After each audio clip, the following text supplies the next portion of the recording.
That's how they know it. What are other weird things that you guys come up against that people claim that you do as atheists is just fucking ridiculous? I absolutely grew up in Catholicism thinking that atheism was synonymous with Satan worshiping. Absolutely. Until I was probably 20 something, I thought that, because I never looked up the word. That was just like an evil, horrible thing. And actually, one of the comparisons I made, Robert Reed brought this up, that when you tell people that you're an atheist, even though they may have known you for, your whole life or however long, all of a sudden it's like you walked up close to them and farted, and it's like this horrible, like rude, rotten, awful thing to say to somebody.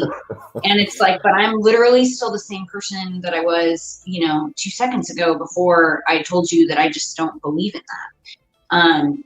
And so one of the reasons I got involved in all of this is because I had that same experience repeatedly when I told people what I did. Well, you're a stripper. Oh, cool. Well, you're a drug addict. Your boyfriend must lay on the couch all day and smoke pot. And, you have like 4 kids and you're collecting food stamps or God knows what, 1,000 different stereotypes and stigmas that came along with being a stripper.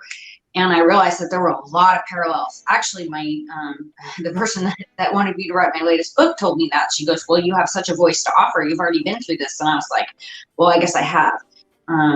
So that was my real experience with just the word itself, atheist, is so charged because most people don't know what it actually means. And it just has this great stigma attached to it when it's really a fairly benign word that shouldn't equate with evil. Yeah. Yep. Dark Matter, didn't you do a cartoon that dealt with some of the stereotypes of atheism? Oh, yeah, I think I've done a couple. So a lot of those were from a while back, because that was some of the first things I wanted to get off of my chest was, the negative stereotypes. And I think that,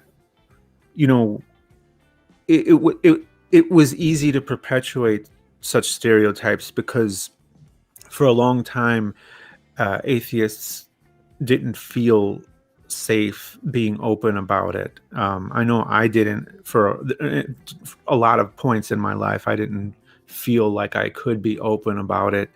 And I know a lot of other people couldn't either.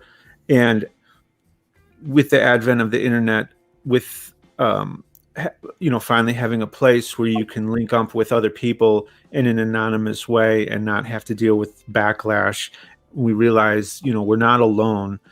And then we could start talking and making the things that we actually advocate, that we actually believe can get spread around. And I think that we're making a lot of headway, and people are starting to realize that we're just normal people. And at this point, at this juncture, I'm starting to kind of shift to other types of people who can't just hide by as an atheist. If I didn't want to be if I didn't want to receive any sort of hatred or bigotry or anything like that, I just always had the option of just hiding, of just not saying anything, and just never bringing it up. Yeah. But now there's people. Now we see that there's people who don't have that option.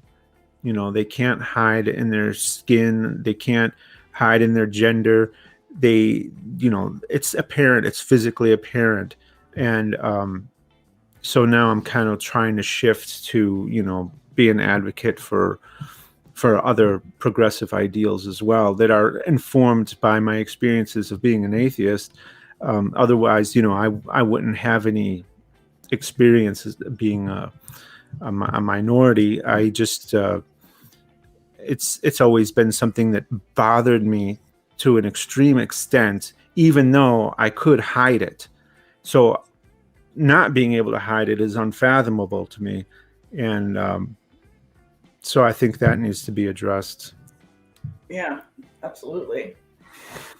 One of the things, actually, Aaron kind of answered it already, but in terms of why we all started doing this, we all started speaking out and created our channels or started advocating for secular voices. I thought if everybody could just tell that story. Mine is, I've been an atheist pretty much my whole life.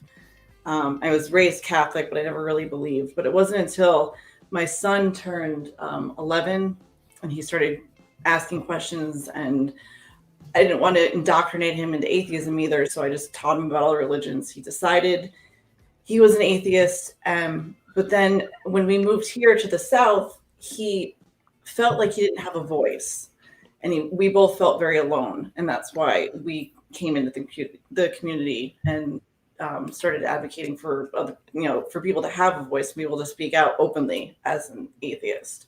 So that's my story. Thomas, why did you start? Sorry, just unmuting myself. So I got started in the community I became an atheist in my early 20s, and it was right around the time I was getting out of college. But I was actually raised as a missionary kid in the Muslim world, and I grew up overseas. I spent more than half of my life traveling, living, and studying abroad, and because I was so heavily indoctrinated with religiosity, specifically a particular flavor of evangelicalism that believes in young earth creationism, that takes the Bible literally, that believes in all the miracles and demons and devils and speaking in tongues and the whole shebang. I believed that well into my early 20s. And so when I started to kind of peel back the layers of the onion and dive deeper and realize that truth withstands scrutiny, we shouldn't be afraid to question, we shouldn't be afraid to doubt and look behind the curtain. And when it all started to crumble, I just needed a method. I needed a way to vent and to get my voice out and be heard. And, I was living in the States at the time here in Texas, and I just felt like YouTube was the best venue that I could have to get my voice out there and be heard. So I started making videos. Awesome. Thank you. GE, what about you?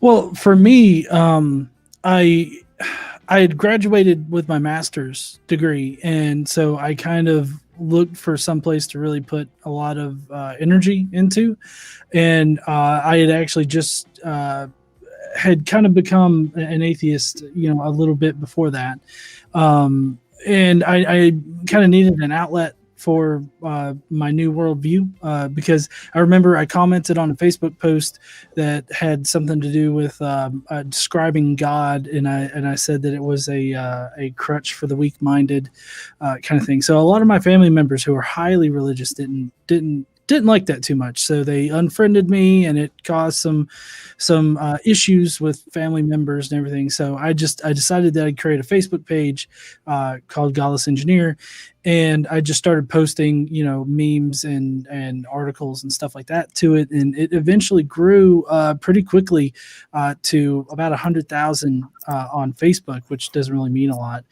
And but then after a little while, I decided to start making YouTube videos. So I mean, essentially, pretty much being ostracized by family members and everything kind of got me into standing up and using my voice to help other people feel not afraid to do that same thing.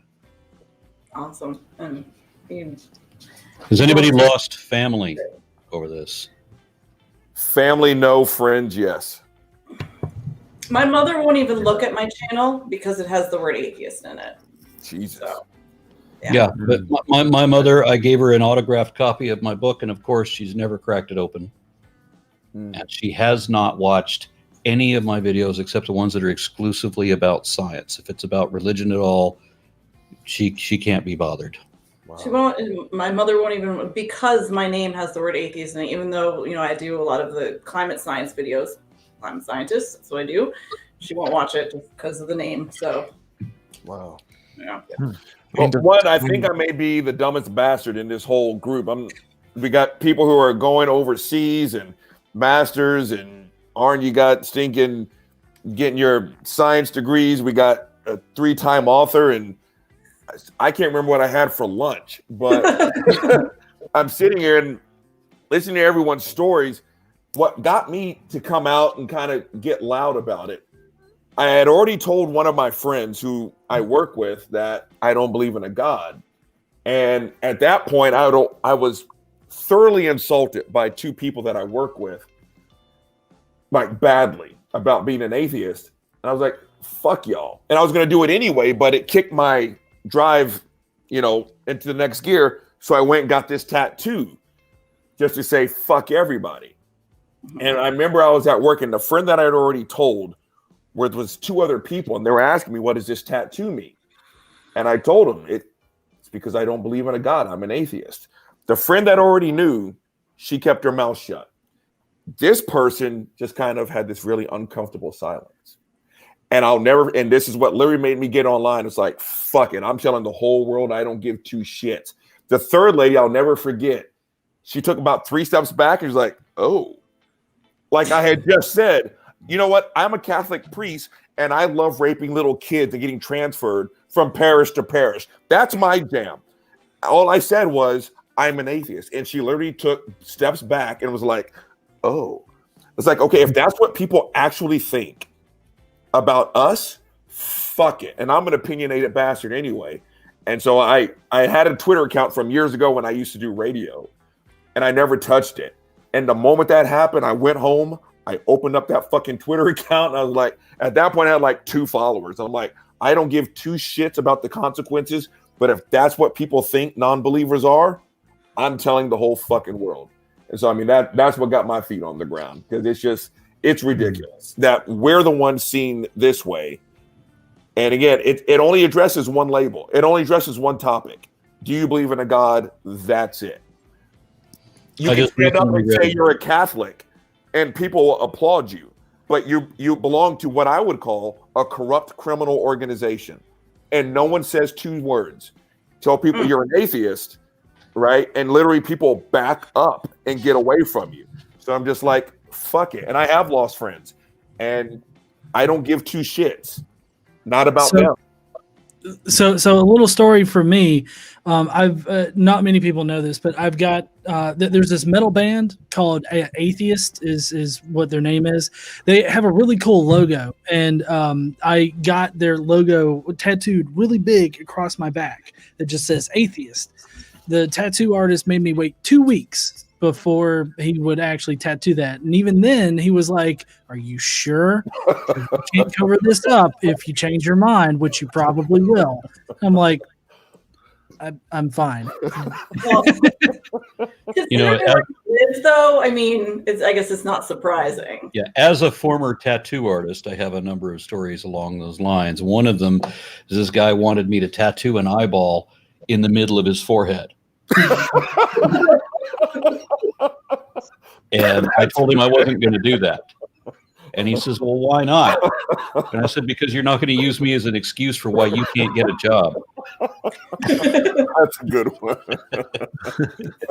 That's a good one. I do have a good friend, though, that had a motorcycle accident where he skinned the hair off the back of his head, and it never grew back because it's a scar.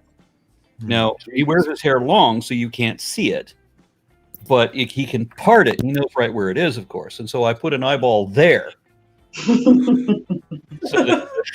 Fucking creepy.